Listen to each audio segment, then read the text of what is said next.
welcome to Go Lurk Yourself, a podcast about streaming on the internet. My name is Crunky. And I am Cherry Cake. Today we're going to talk about a couple of recent games we've been playing. Cherry has been playing 2 Point Hospital, is that what it's called? It is, yes. And I've been playing the new Marvel's Spider-Man. On this show we do interviews from time to time. We talk about gaming news, and then sometimes we just do straight up reviews, and this is going to be one of those. I think it's really interesting because these are both new releases that we were both. I don't know how much you were looking forward to 2 Point Hospital. I think you were, but I was looking forward to Spider-Man not at all. And then I saw a couple of reviews. I'm like, that looks good. I'm exactly the same. I think we touched on it when we did a roundup of games a few weeks ago. Yeah. And it was kind of like there, but neither of us really dove into what it was about. But I'm seeing it everywhere now, and I can honestly say that I really want to play it, but it's a PS4 exclusive, so I can't play it. Yeah, I mean, I think it got made because Sony owns the rights to Spider-Man, or they have some controlling interest in him as a movie and video game property. So, that's why and I think they funded it, getting it made. Well, that kind of makes sense then. Yeah, I mean, it doesn't make it any more fun for people who don't have a PS4, but I understand the pros and cons of console exclusivity. It's good for competition, it's good, but it also sucks when, there's really 1 or 2 games you want to play on that system. Doesn't make it worth it, Yeah. I had an Xbox One a couple years ago when they were new, and literally played 3 games on it, and I was like, okay, when are the good games coming? I think I've said this before, but I had an Xbox One before I had my PS4, which I eventually got rid of as well. But the only reason that I kept my Xbox One was because the reboot of the original the original of the reboot of the Tomb Raiders, the one before, it's got no name, it's just Tomb Raider. The one before Rise of the Tomb Raider, that was an exclusive to Xbox, and that was the only reason that I ever kept it, because I wanted to play that. Wasn't it exclusive just for a bit, and then it came later? It was like a year, I think. Okay. Yeah. Well, that's worth it then. I can understand that. Yeah. Just speaking of exciting games, oh my god, next week. Well, yeah. The new Tomb Raider game.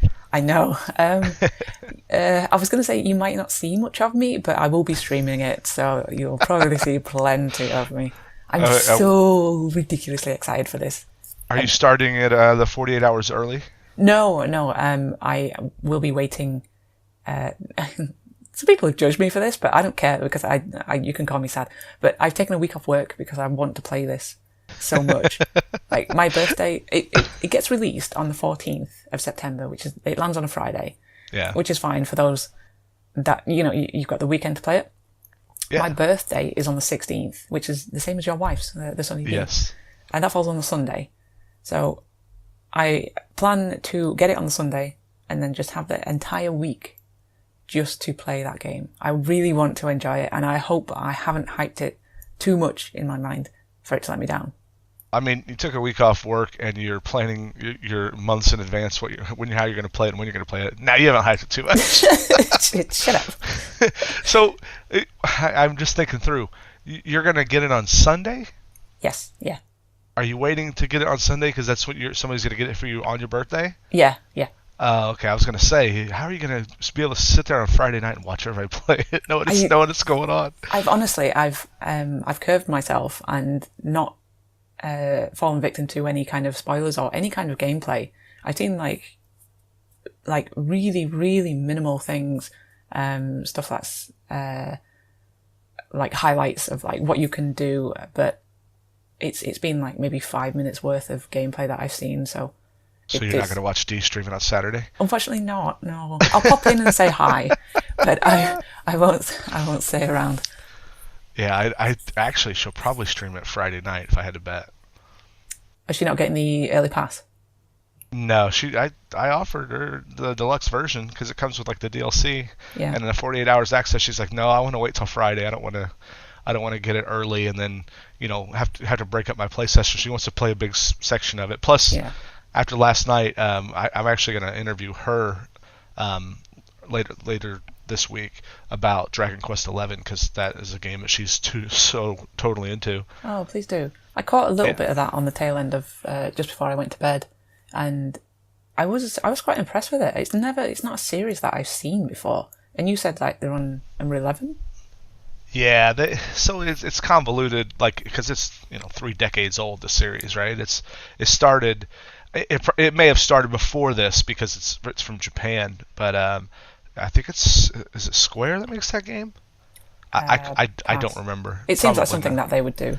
Yeah, it was called Dragon Quest there, and when they brought it to America, in the 80s, it was on the NES. There was Dragon Quest. I think the first one I ever saw was Dragon Quest 2, or Dragon. No, sorry. In America, it was called Dragon Warrior, and I played Dragon Warrior 2. It was like the first time I ever saw it, and it was very much like the 2D sprite-based Final Fantasy, overworld, and you go to a town and you talk to every NPC and you buy your weapons, and then you go you go out in the woods and fight spiders and slimes and stuff. If you've seen the slimes in the commercials for this new one, those go back to the very beginning of the game series, and I really liked Dragon Warrior 2 and 3. I can't say I liked it better than Final Fantasy, but it's just different, but equally as good. But I have not played one since like literally the late 80s, early 90s. And they have a bunch of spin-offs. Like there's one called Dragon Quest Builders. It's kind of like a RPG meets Minecraft. You have to build towns and stuff, and it looked generally interesting. I downloaded the demo for it on the Switch or the PS4. I don't really remember, and I don't think I ever even turned it on. It was like, who's got time, to try another game that I don't have time for? But anyway, we all that to say that we've been playing other games, not that one. Tune into another the next episode to hear more about Dragon Quest. We'll come back to that. So tell us about 2 Point Hospital, Cherry. I know I caught your stream, and it's funny because I've known you long enough now that I can tell when you're really into a game and when you're really just kind of streaming it to get through it, because you were just like a zombie. I was at work and I was watching your stream while I was doing some data entry, and I look over and you've got the most concentrated face I've ever seen, and you're like, put this here and put this here, and I'm not making fun because I do that all the time when I get into a game. Yeah, I'm not kidding. This is probably one of the most one of the games that I've had to invest the most concentration in while streaming. It's I don't know what it is about it. I never had this problem with Theme Hospital, but so anyway, this is 2 Point Hospital. This was released a couple of weeks ago, maybe. And I've been playing it all week on stream, and it's generally considered the successor to Theme Hospital. So if you've never played Theme Hospital, it's a relatively old game. I think it's about 21 years old. Theme Hospital came from EA, didn't it, back in the day? And the creative director who made Theme Hospital, actually started that 2 Point company, I believe. I don't know if it's the same guy, but there are employees that came from Bullfrog. Yeah. Who probably, I think they developed Theme Hospital.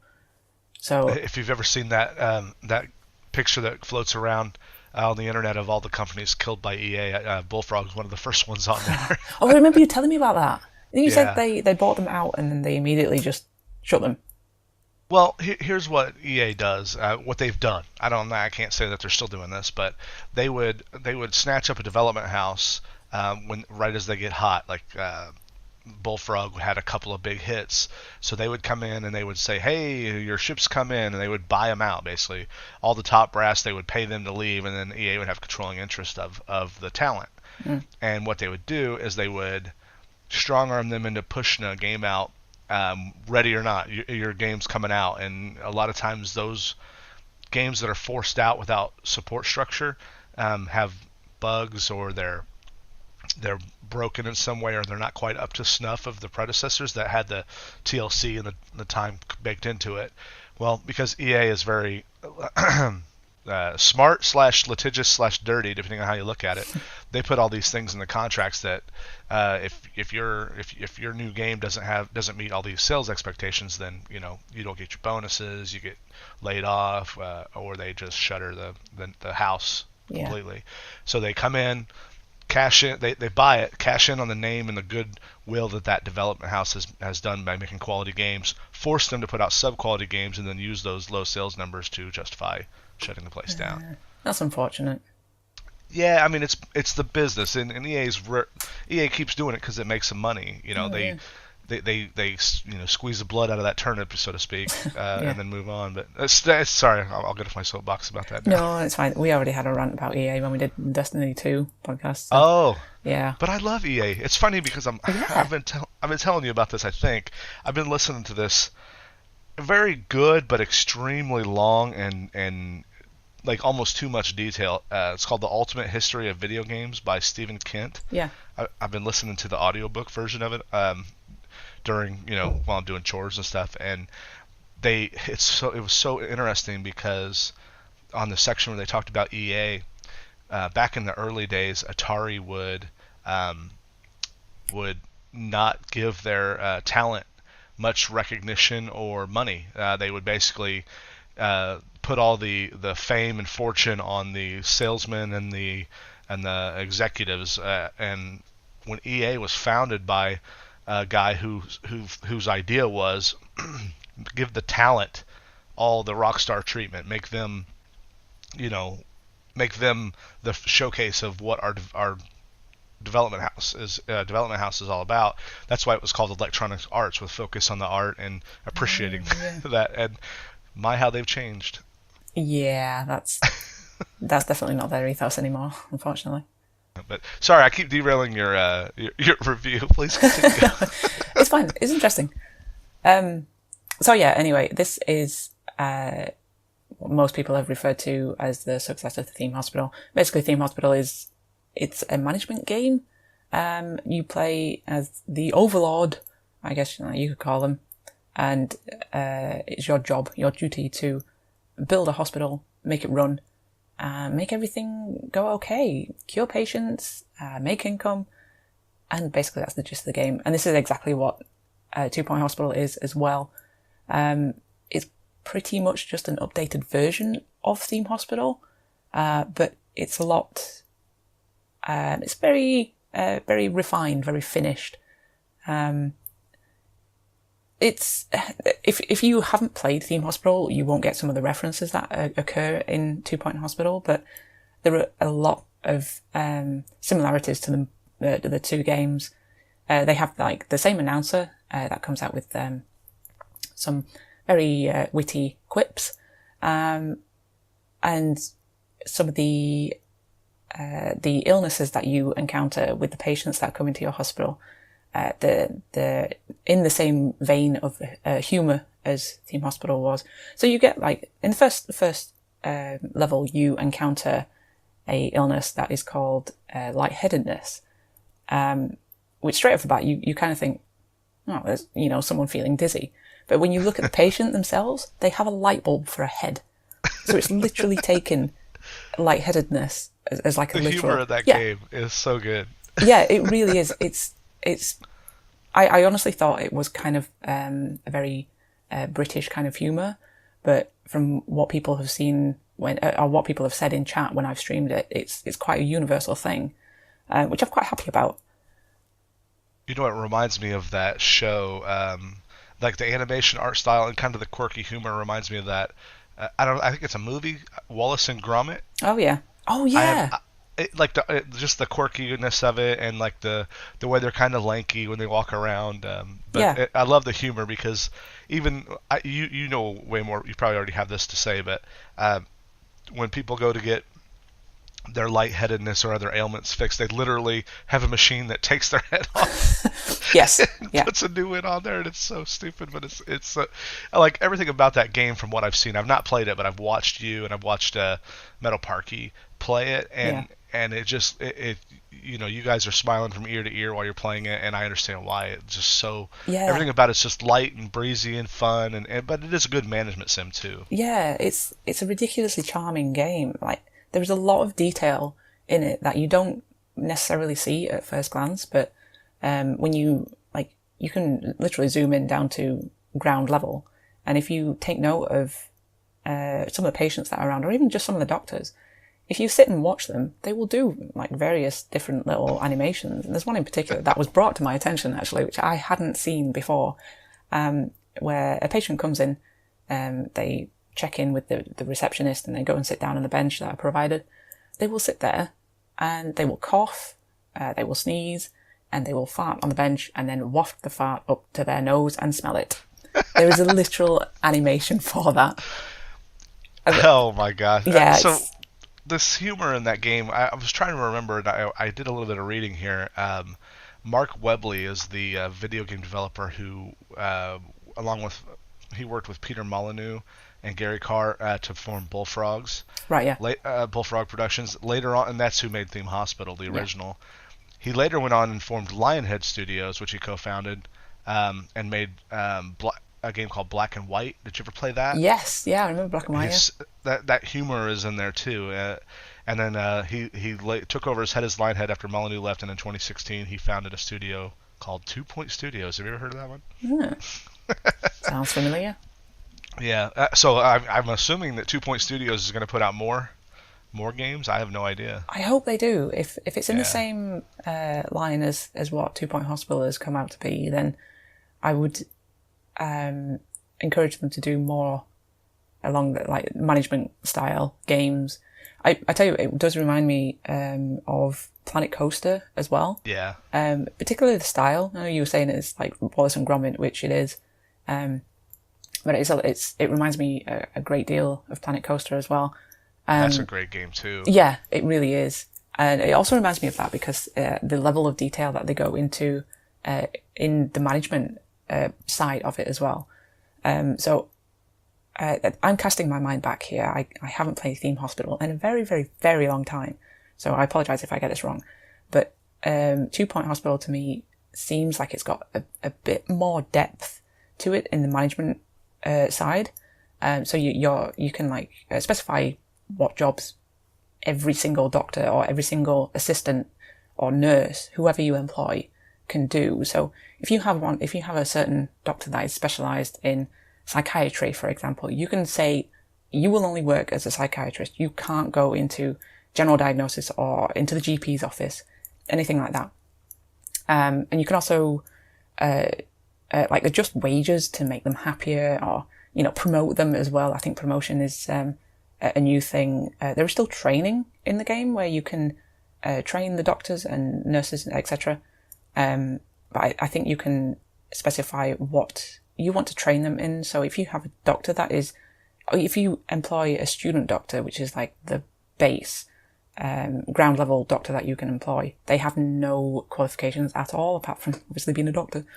So if you put them into training, you can choose if you want them to be a GP, or if you want to increase their treatment percentage, things like that. Just make it just a little bit more entertaining, because you have not only the side of running the hospital and making sure everyone is cured and happy and warm and fed and all that kind of stuff. You have the other side to it where you have to take care of your employees as well and make sure that there is enough staff to cover what you're trying to achieve in the level. And just on the actual levels themselves, they've now integrated it where there are different scenarios in the levels. I think there were some in Theme Hospital as well. I know there definitely was earthquakes, which is back again in this one. So, yeah, earthquakes just tend to destroy everything and set everything on fire. So you have to make sure So it's kind of like, it reminds me of SimCity, where they have Yes. those disasters that come. Yeah, exactly the same kind of management as well. Does it go as far as to have like an influx of patients during the disaster because everyone's hurt? You know what? I haven't actually got to the earthquake one, so I can't tell okay. you. No. Hard to believe you haven't seen everything that game has to offer yet. You played the absolute hell out of it this week. I have, yeah, but I've been limiting myself to streams because I don't want to do stuff off stream and then get ahead of myself and then it won't run on your Mac. Well, this is true. If it had, I would have probably gone further. You'd have taken this week off. Maybe.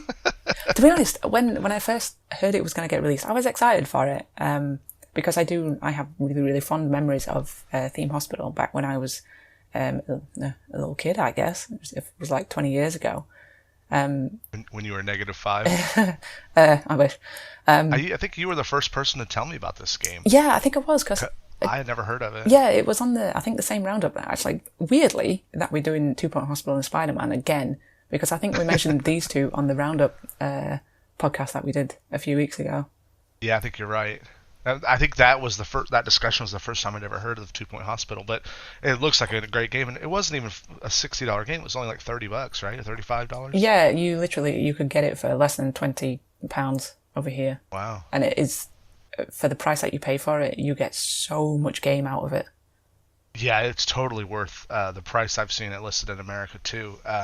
From a gameplay perspective, especially if even if you've never played Theme Hospital, it looks like a game you can easily just pick up and run with, especially if you like any kind of sim management games. Yeah, it's really cool as well because they've updated it so much that now that the world that you are in 2 Point Hospital, it's there are different hospitals set around this little world that you're in, but everything is interlinked. So if you start at level 1, you have the basic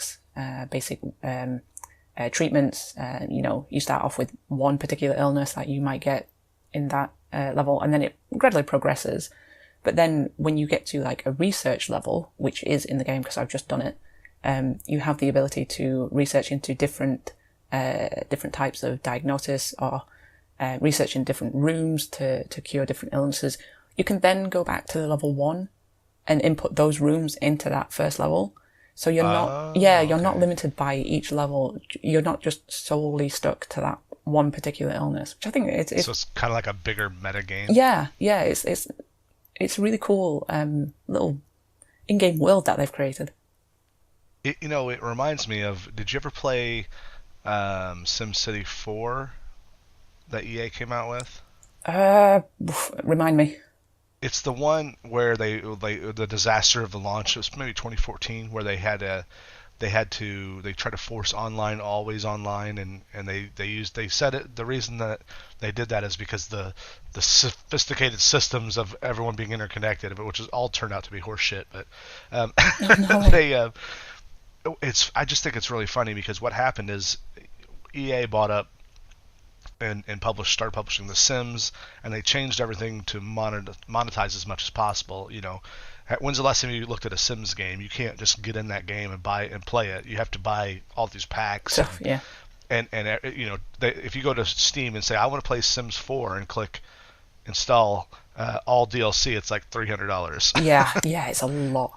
Just to get the game that was available, before EA did what they did. So I think it's great to see 2 Point Hospital, Sim Coaster, and City Skylines is the new SimCity clone, basically. Yeah. Just do what fans want and get rewarded for it. I think it's amazing. Yeah, City Skylines was a huge success because I think SimCity had kind of fallen off the bandwagon. And like you say, City Skylines came in, and it was the game that people had wanted that were playing SimCity. They wanted the next progression, and City Skylines provided that with them. I was going to tell you that on Origin you can actually still get Theme Hospital, but I would not recommend giving them any of your money. To be fair, I think I looked it up actually because I was telling Metal Parky about it the other day, and I looked it up on GOG, GOG.com, and you can get it for 99 pence. Oh my god, those are your pennies, right? But yes, that's like less than a quid. Less than a quid or a pound. A pound, yes. So, what would you give? Do you have anything more to tell us about 2 Point Hospital? I don't mean to rush you. I think that's pretty much covered it. There's little ins and outs that you discover as you go along while playing the game. So they've now introduced this thing which is called Prestige, which, as far as I'm aware, I wasn't in Theme Hospital. So basically, Prestige is how highly rated. It is what it says. It's how prestigious your hospital is. So are those like awards that I see you get, like Zero Death Award you got when I watched one time? We don't talk about that, Grunt. You got it once. I saw it. I got it once. I think I was on the first level.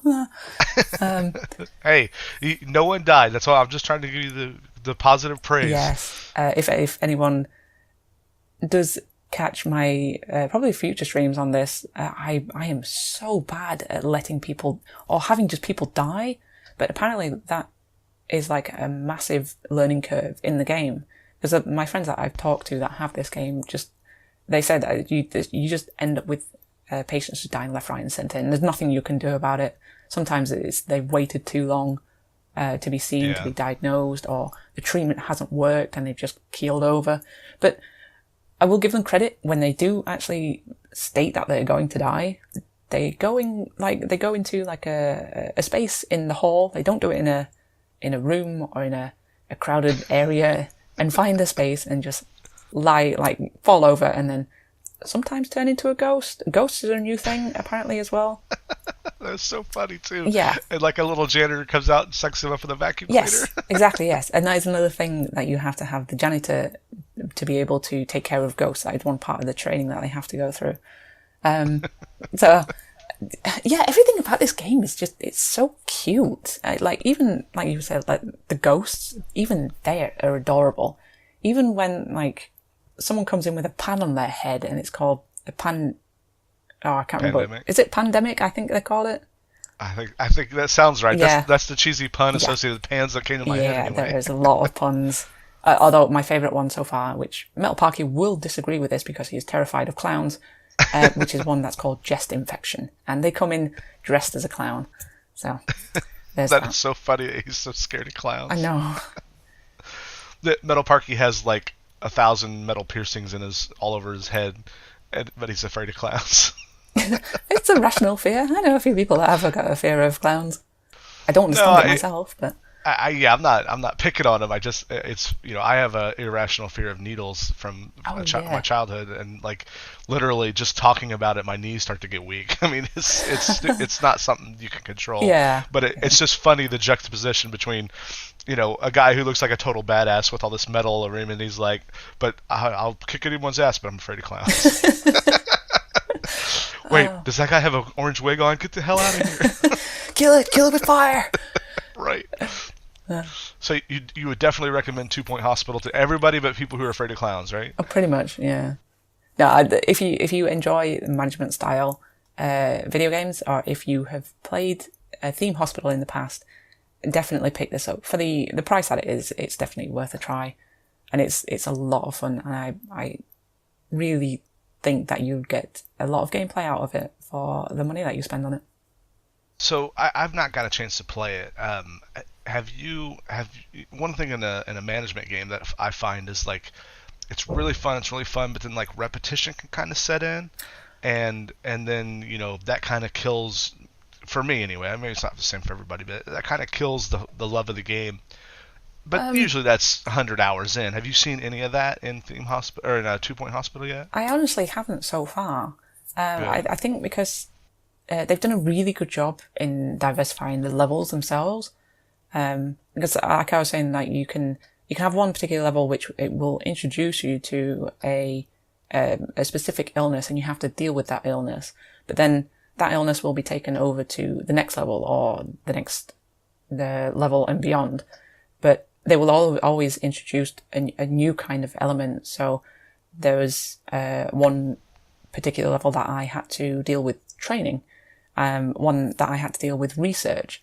Meanwhile, you're still having to control your hospital itself and make sure it's running okay. So you still have that in the background, but you have other elements that get introduced, and it builds on itself to increase the difficulty, I guess, is what it's attempting to do.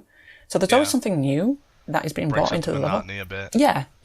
So you're not just going into different levels with the same patients that come in with the same illnesses, same doctors, same rooms. Even the levels themselves, the plots that you have are different shaped plots. So you have to build around these different spaces and compensate for that. So, sometimes you might not have enough space to build what you want, so you have to forfeit some of the room space, which might lower the prestige of one of the rooms, which might make the doctor unhappy. So there's loads of different, there's loads of different things within the game itself that you have to manage. It is just boils down to a management game. I know in like SimCity or even City Skylines, they're like I really enjoyed it, but like when you started a new town, it was like there's a lot of just like got to put all the roads down, you got to put the pipes down, you got to put the electricity there, and you got to think about your zoning, and like the 10th one you make, it's like okay, this again, okay, do all, and then the better management games, I think, like introduce stuff slowly, like you said, 2 Point Hospital does, but then like your 100th time through, there's a way to like speed up the entry level stuff, like do it all automatically. So that I think that's kind of cool. I know City Skylines has that grid where you can put in some of the basic stuff. I can put in a prefab grid that starts the section of town. I think that's kind of cool. Yeah, I haven't come across that yet, Crunk, but if that is incorporated in later levels, that would be very useful. Because, like you say, you still have that moment at the beginning of a new level where you have to build the reception, build the GP's offices, build the general diagnosis, and then move on to some of the treatments that you might encounter. So there is still that kind cool. of element to it, but I think it's charming and witty and funny enough, especially with the announcer that is coming out with all these things. I think the guy who sounds like Stephen Wright, the comedian, who's really droll and talks very monotone. I don't know what I'm doing.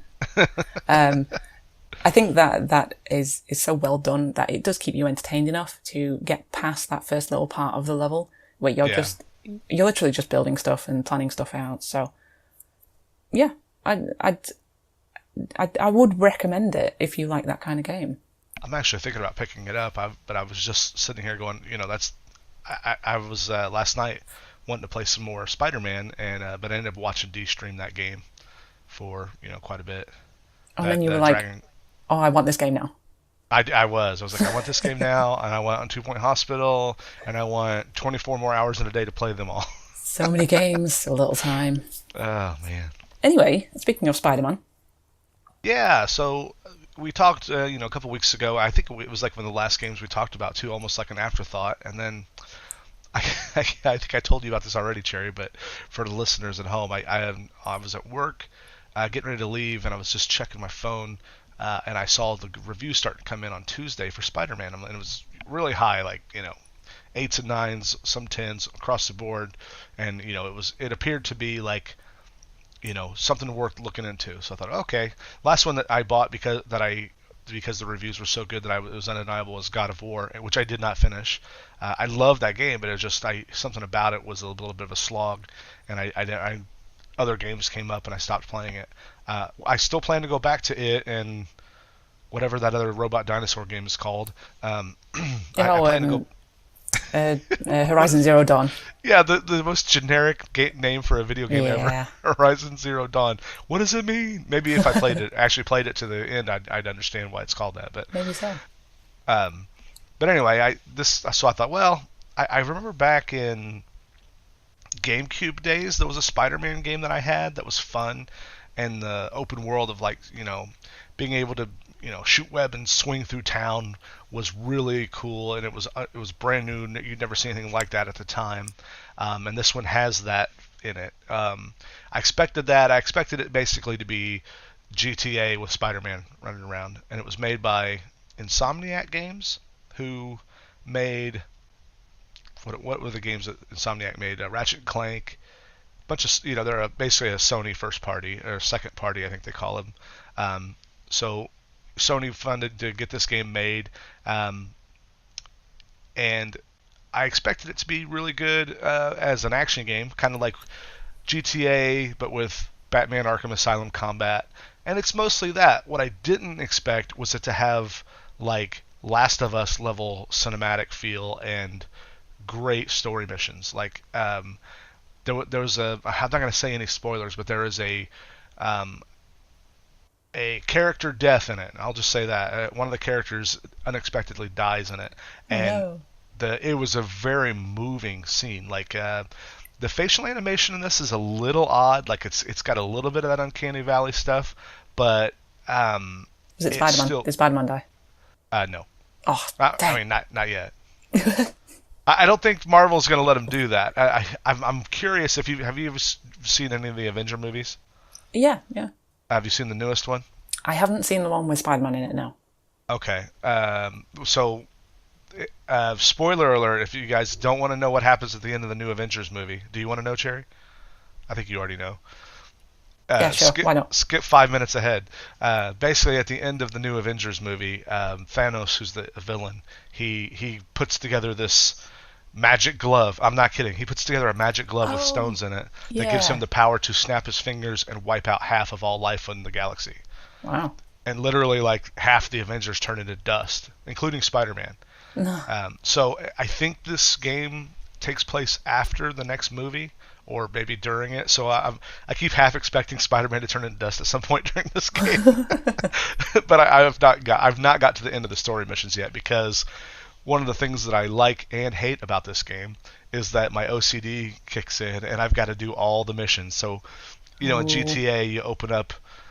There's literally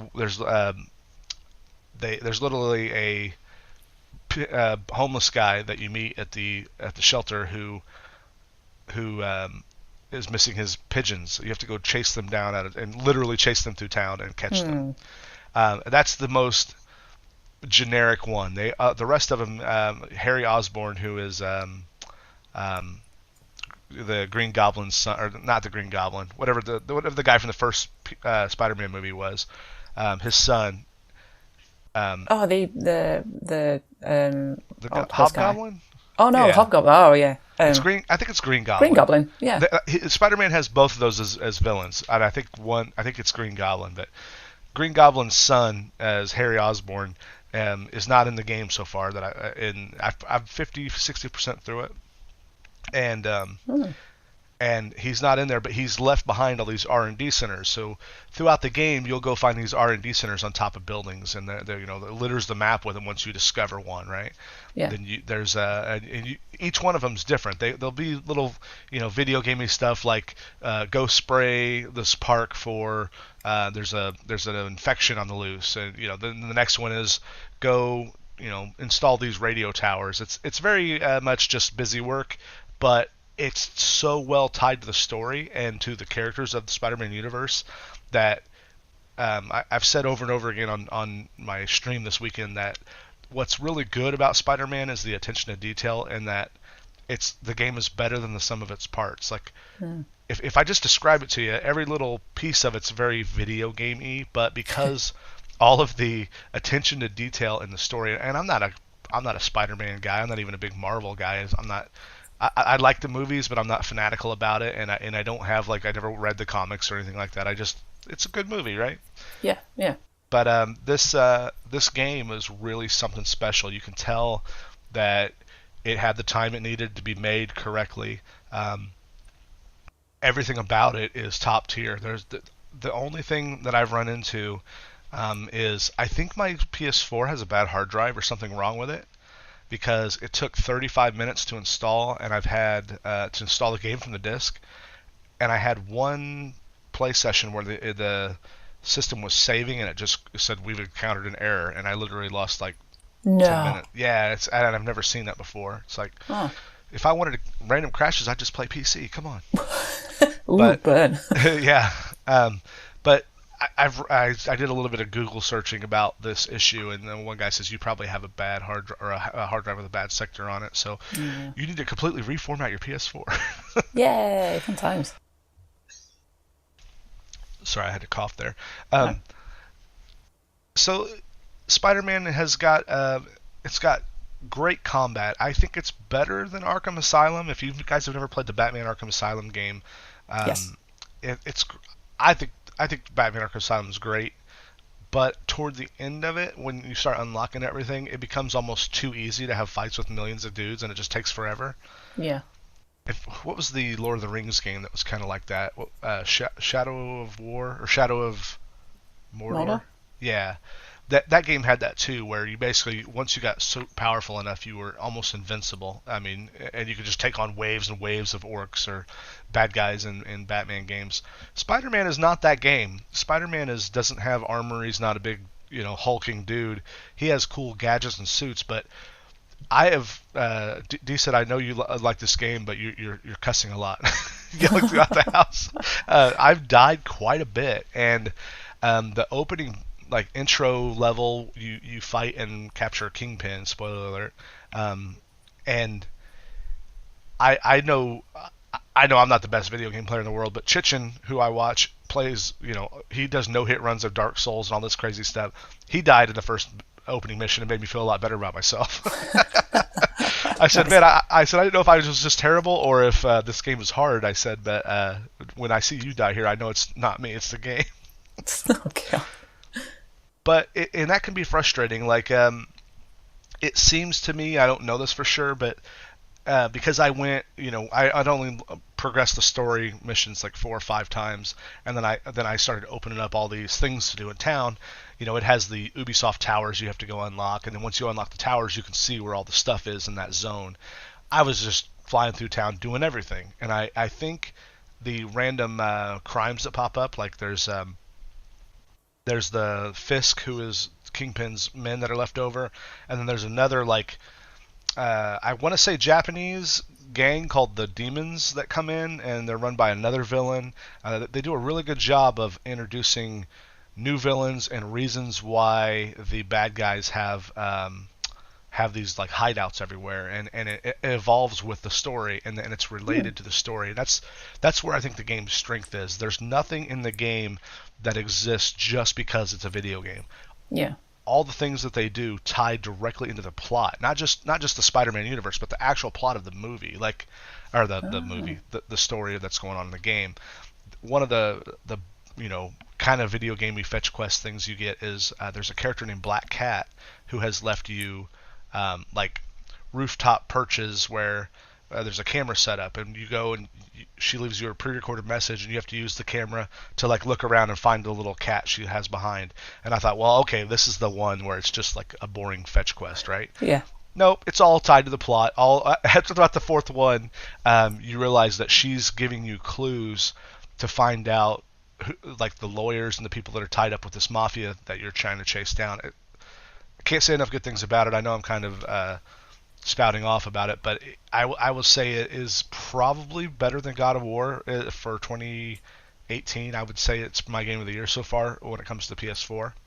I think a lot of people have coined it as game of the year already. Yeah, I wouldn't have thought, and I'm not going to make the call now because I'm right in the middle of Spider-Man, but I'll maybe after I've settled down at the end of the year, I can look back. But right now, I'm playing about half of God of War and about half of Spider-Man.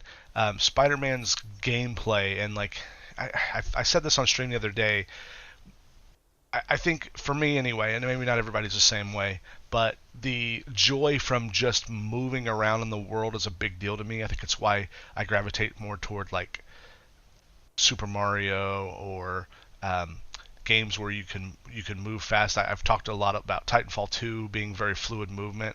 Reminds me of an old game called Tribes. If you ever played that, it's a shooter where you could like slide around down hills and had a jetpack, and Spider-Man does that very well, even better than Batman Arkham Asylum. Moving around in the world is intuitive, it's natural, and it feels great. And the combat, even though it's difficult and you can die pretty easily, once you start working toward how to use the combos and you unlock the right gadgets, because you spec your character out in Spider-Man, you spec him out and you can pick 3 different trees to go down as far as like what moves he can do. You can be a little bit more gadget heavy, you can be a bit more offensive, or you could have better defense, and they all have their pros and cons. A couple of the collectathon stuff, like the R&D missions, require certain skills, so if you want to do everything, you can't just go down one tree. You have to pick and choose a little bit here and there. But I think I'm level 23 now, and I've unlocked maybe 75% of the skills, so nice. I think you'll be able to get all of them eventually, but I've not confirmed that yet. Yeah, I've seen quite a bit of gameplay on this. Obviously, you were streaming it, but everyone pretty much on my Twitch follow list was playing it at some point over the weekend this past week. And I caught a video on YouTube from one of the channels that I subscribe to, and they were covering Spider-Man. And like you were saying, this wasn't on my radar at all until I saw like loads of videos pop up about it, loads of people playing it, And I eventually sat down and was like, okay, I need to find out what this is all about, because obviously something big is happening with this game. Yeah. And just some of the coverage that I've seen, it makes it look so good. You were saying about the combat being similar to Batman Arkham Asylum, and you're right, it is. But I think it's more the style of combat that it incorporates in Spider-Man is more suited to Spider-Man, because he's a lot more athletic than Batman. He's a lot bouncier, I guess I would call it. He literally can like hop and pull himself off the ground really quick. So they smartly put no fall damage in the game. Yes, I noticed that as well, because I think that would be a major flaw if they'd have included that. I just picture some gameplay tester going, yeah, you guys got to take this out. This sucks. Falling from like, what's the Avengers Tower, Iron Man's tower called? I think it's just called the Avengers Tower. Yeah. That one just falling from. I've seen gameplay of people trying to find like the highest tower or highest point in the game. And there's this one. Oh, go ahead. Oh, I was going to say, not only I was just talking about the combat then is really good, but the look of the game is so beautiful, and this is on PS4. Yeah. So I was thinking if like it won't happen, but if it ever was on PC, it would just be such a pretty game to play.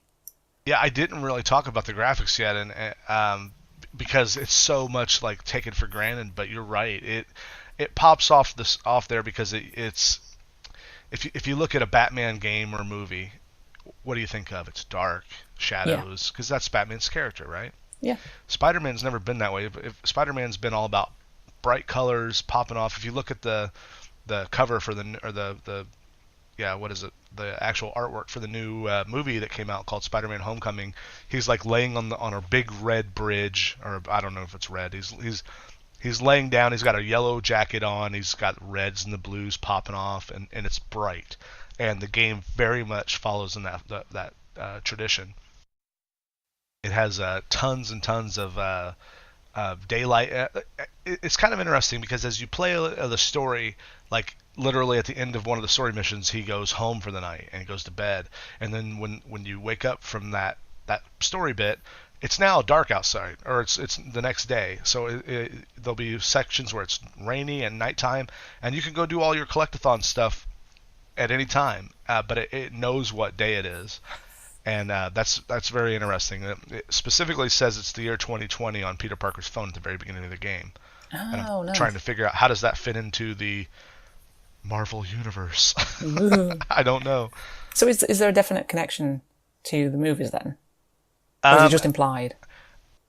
At this point, at 50-60% through the story, I'm going to say no, not a direct tie into the movie, but I think there's something at the end that may tie into it. Right.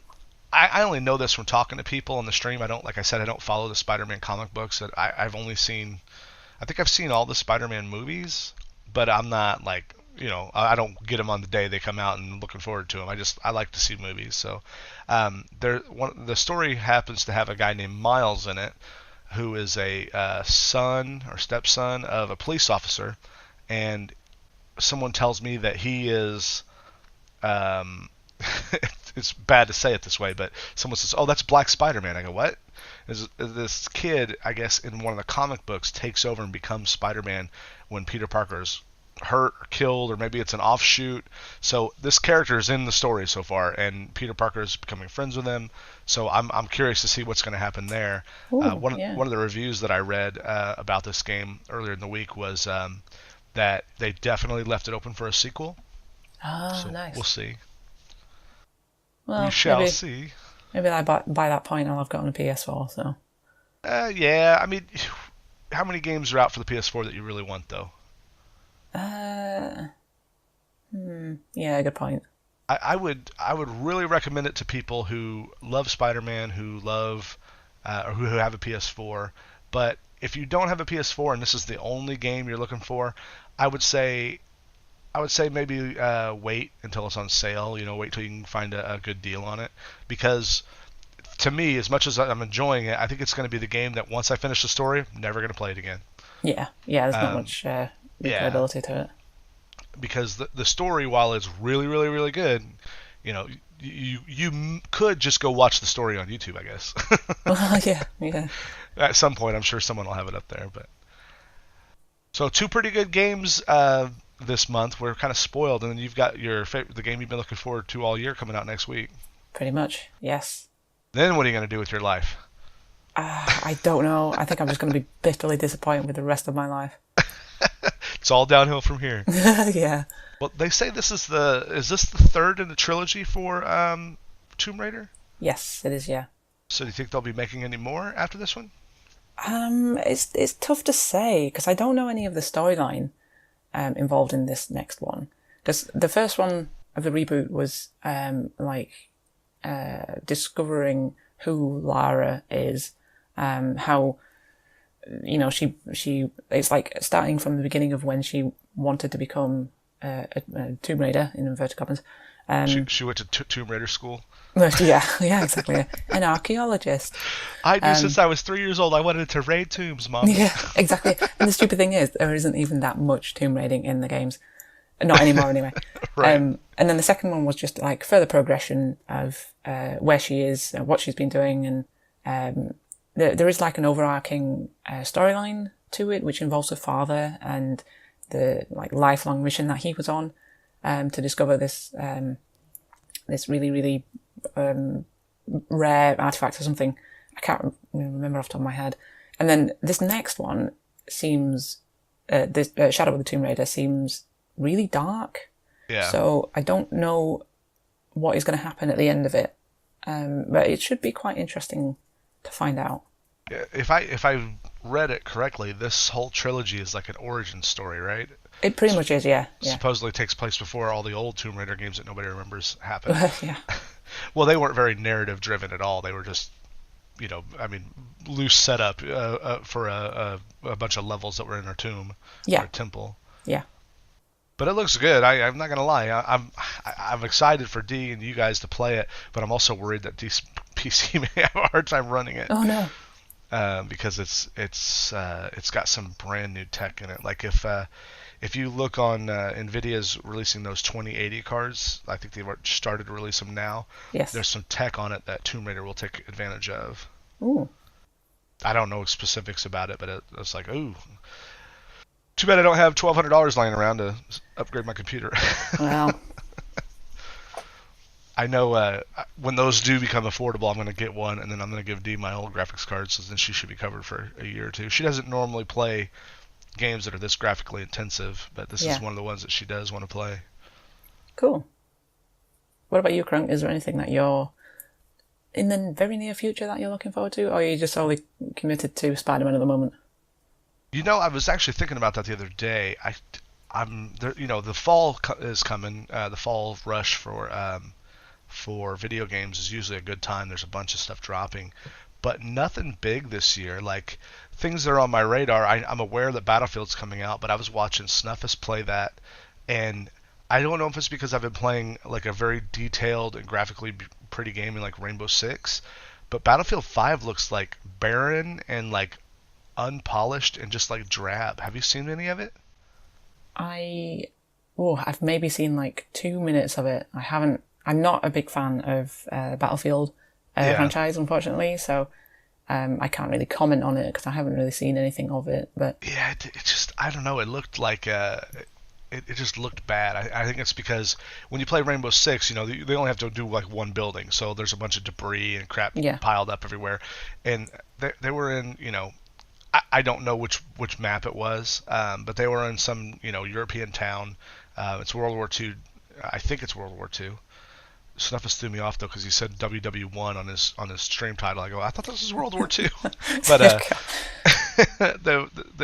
I don't really like playing the World War I and II games because for those of you guys that are maybe too young to remember, like Call of Duty and Battlefield, all these games started out. The origin of these games were World War II games, and there was a glut of World War I and II simulators or action games in the late 90s, early 2000s. And it's kind of gone the full gamut back to that. So, but I looked at it and it reminded me of Battlefront 2 or Battlefront 1, I think, a couple of years ago, where you just spawn and died over and over and over again. Oh, yeah. And I'm like, I'm just not in the mood for that kind of game. I know what are the other big releases coming out this Christmas. I know Smash for the Switch is coming out. I'm kind of excited about that to play with friends, but I'm not the biggest Smash fan either. Yeah. Like, I want that. I do want that when it comes out. I think I will get it just so I can play with you guys and everybody I'm sure we'll make hay out of it, no question. Oh, yeah.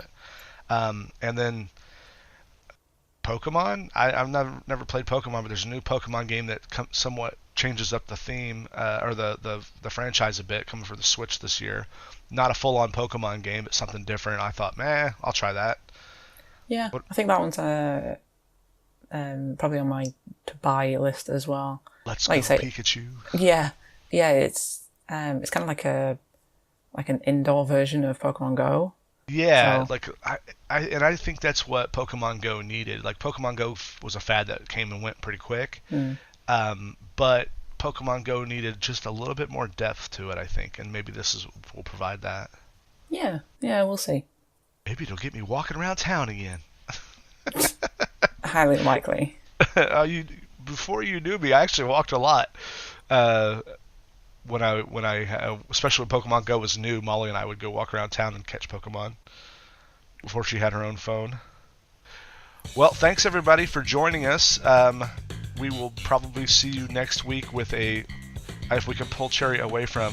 Well, you're not even going to be able to play it. You're going to play it on Sunday morning, right? No, I'll be no, Monday. On Monday? Yeah.